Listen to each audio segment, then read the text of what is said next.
बच्चों last class में हमने जो है वो लिपिड वाला टॉपिक हमारा चल रहा था। हमने टर्पिनॉइड्स देख लिए थे।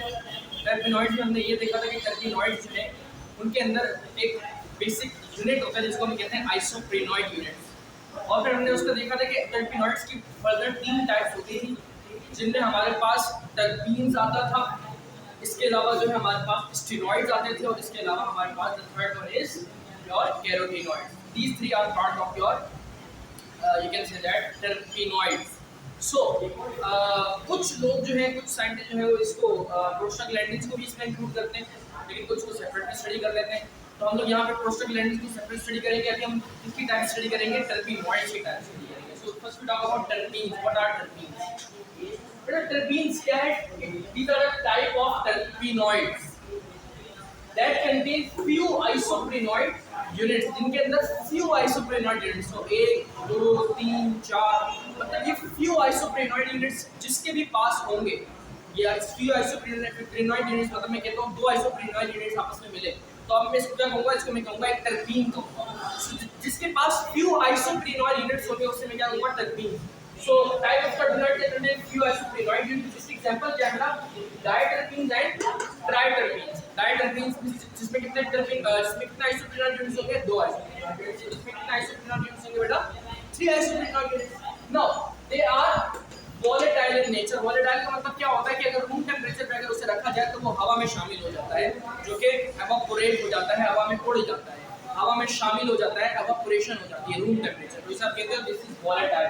सो ये वोलेटाइल नेचर है, मतलब अगर इससे रूम टेम्परेचर पर रखो तो क्या हो जाएगा? ये एवापोरेट हो जाएगा। And due to their special fragrance, बेटा की एक स्पेशल फ्रेग्रेंस की वजह से इन्हें हम इसमें इस्तेमाल करते हैं। They are used in perfumes.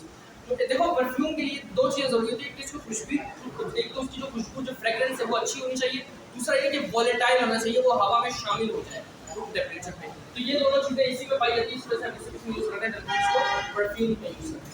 Some terpenes are also found in vitamin A and chlorophyll. Chlorophyll और विटामिन ए के अंदर भी ये पाए जाते हैं। What is chlorophyll? क्लोरोफिल बेटा आपके प्लांट का जो वो पिगमेंट है जो कि प्लांट को ग्रीन कलर देता है। और विटामिन ए आपको पता है विटामिन ए की जरूरत होती है वो हर because it is a vitamin, it is an essential nutrient. तो इसके अंदर भी टर्पीन्स पाए जाते हैं। एग्जांपल मैंने आपको पहले बता दिया, डायटर्पीन्स एंड ट्राइटर्पीन्स। बेटा कल मैंने लास्ट क्लास में आपको आइसोप्रेनॉइड यूनिट्स के स्ट्रक्चर का बताया था। आइसोप्रेनॉइड यूनिट्स का स्ट्रक्चर बेटा कुछ इस तरह का होता है कि कार्बन, हमारे पास पहले बीच में कार्बन होता है, उसके बाद हाइड्रोजन लगा हुआ होता है, double bond CH2, then carbon, then CH2 and then double bond CH2। Sorry this is CH3, because right वाले का सिंगल बॉन्ड होगा तो वो CH3 होगा। अब यहाँ पे ये बेसिक स्ट्रक्चर होता है इसका आइसोप्रेनॉइड यूनिट का। अब इस तरह के अगर 2 आइसोप्रेनॉइड यूनिट्स आपस में मिलेंगे तो क्या बनेंगे? डायटर्पीन्स। और अगर इसी तरह के 3 आइसोप्रेनॉइड मिलेंगे तो क्या बना देंगे? Triterpene. Now the other type of terpenoids are steroids. What are steroids? These are also a type of terpenoid consisting of steroid nucleus. Now this is somewhat important. बेटा steroid nucleus इनके पास होता है। steroid nucleus क्या है? यहाँ भी nucleus से बोला तो सेल का nucleus नहीं है। यहाँ मैं बात कर रहा हूँ इस मॉलिक्यूल का, मतलब अगर स्टेरॉइड की मॉलिक्यूल को अगर आप देखो तो इसका जो कोर मॉलिक्यूल बना रहा होगा, कोर का मतलब जो बेसिक स्ट्रक्चर बना रहा होगा वो क्या होगा? आपका steroid nucleus. This is why I am calling it nucleus, the center of any thing, center of an atom, center of a cell, or center of a steroid is steroid nucleus. Steroid nucleus is made up of 17 carbons atom arranged in 4 rings. Now there are 4 rings, and if we count all the atoms in these 4 rings, it will count up to 17 carbon atoms. 3 are hexagonal rings and 1 is pentagonal ring. किस तरह का इसका structure होता है बेटा? यहाँ पे अगर मैं आप लोगों को यहाँ पे शो करवा सकूं तो इसका स्ट्रक्चर कुछ इस तरह का होता है। 3 हेक्सागोनल रिंग्स हमें ड्रॉ करनी है। This is 1 hexagonal ring, this is second one, बाकी इसी के ऊपर एक क्या होता है? इसको नीचे ड्रॉ करना है। ये हमारा बता दो बेटा, first hexagonal ring, the second one,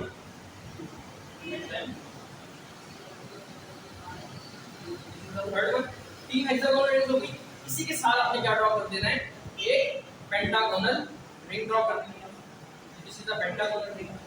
अब ये जो चार रिंग्स हमने ड्रॉ किए, इन चारों रिंग्स में इसको आप नाम दोगे A B C and D. So इसको हम बेसिकली ऐसी हायरार्की के नाम देते हैं A B C D ring. Three rings are hexagonal and one ring is pentagonal. बेटा अगर आप कार्बन एटम सबको गिनोगे तो कितने हो जाएंगे, अगर आप एक दफा गिन लेते हैं, this is 1 2 3 4 5 6 then 7 8 9 10 11 12 13 14 15 16 and 17. So how many carbon atoms are there in these steroid nucleus? This is called as steroid nucleus by the way. इसको हम क्या कहेंगे, steroid nucleus.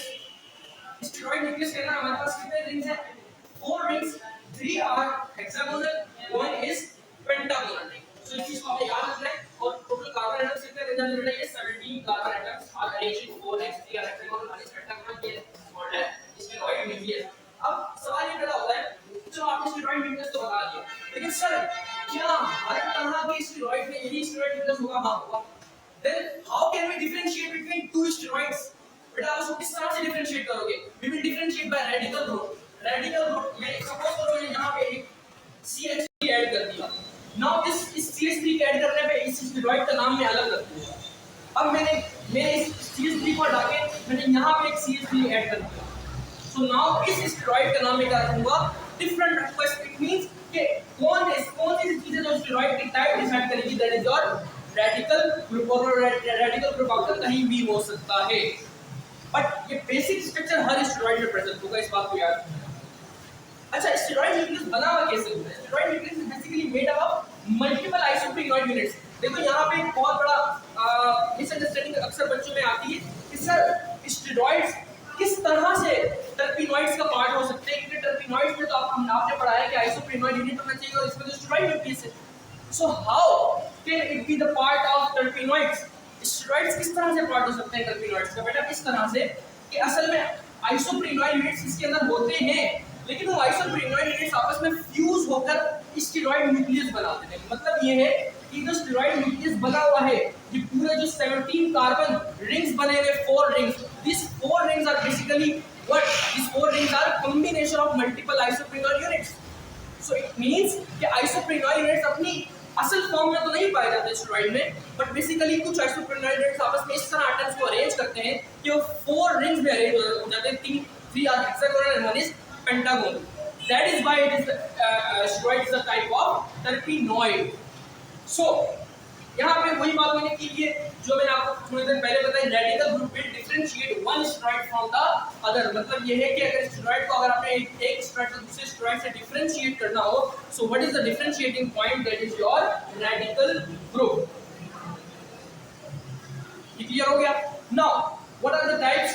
टाइप्स बेटा का क्या क्या आ सकता है? कोलेस्ट्रॉल। What is cholesterol? ये कोलेस्ट्रॉल बेटा वही है जो अक्सर जो हमारे पास एथेरोस्क्लेरोसिस के पेशेंट होते हैं या फिर ऐसे पेशेंट जिनको हार्ट की डिजीज हो सकती है, उनमें सबसे बड़ा पॉजिटिव एजेंट कौन सा होता है? Cholesterol.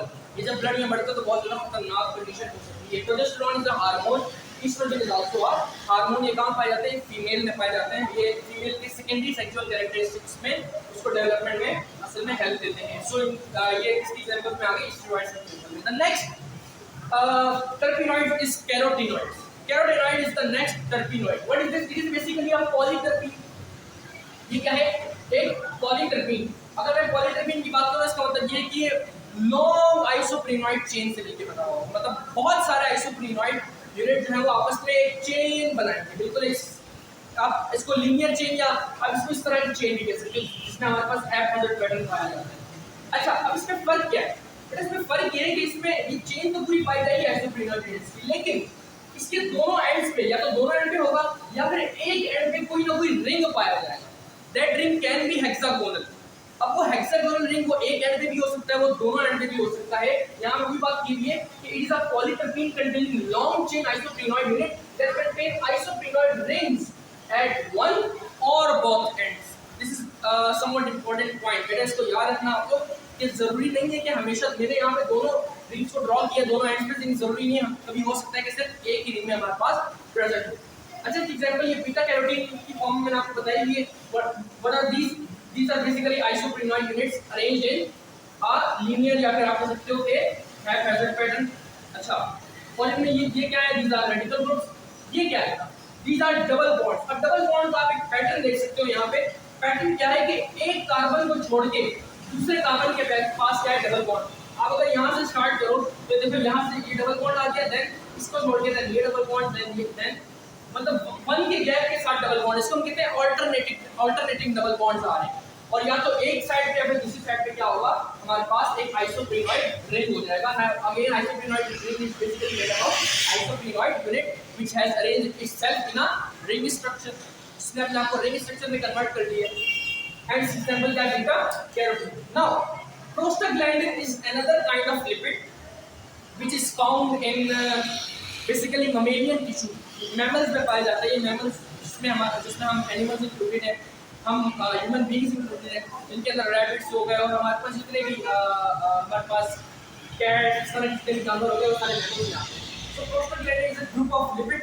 Remember that it is not a type of terpenoid. It is a group of lipid found in mammalian tissues produced when there is tissue damage or infection। मतलब हमारी बॉडी में जब भी tissue damage होता है, मतलब कोई बंदा जो है वो अपना गिर गया, सीढ़ियों से गिर गया या फिर उसको कोई भी चोट लगी, तो जो आपको पेन महसूस होता है जिस जगह पे, वो पेन असल में क्यों महसूस होता है, because of your prostaglandins. Prostaglandins आपको पेन कॉज करवाते हैं, इन्फ्लेमेशन करवाते हैं। So they control inflammation, they cause pain and also induces labor। What is labor? Labor is basically the process of birth। मतलब जो बेबी की बर्थ होती है उसका जो प्रोसेस होता है उसको आप क्या कहते हो, लेबर। सो इस लेबर को इंड्यूस करवाने के लिए आपको यूट्रस को कॉन्ट्रैक्ट करवाना पड़ता है, जो कि हमारे पास जहाँ पे बेबी प्रेजेंट होता है, अगर वो कॉन्ट्रैक्ट होगा तो बेबी बाहर इजेक्ट हो सकता है। तो उसके लिए हमारे पास कौन इंपॉर्टेंट होते हैं, दैट इज योर प्रोस्टाग्लैंडिन। तो प्रोस्टाग्लैंडिन ज्यादा करना बेटा कहाँ प्रोड्यूस होते हैं, these are basically producing tissue damage और infection. So these are basically the types of lipids जो हमने स्टडी किया अभी।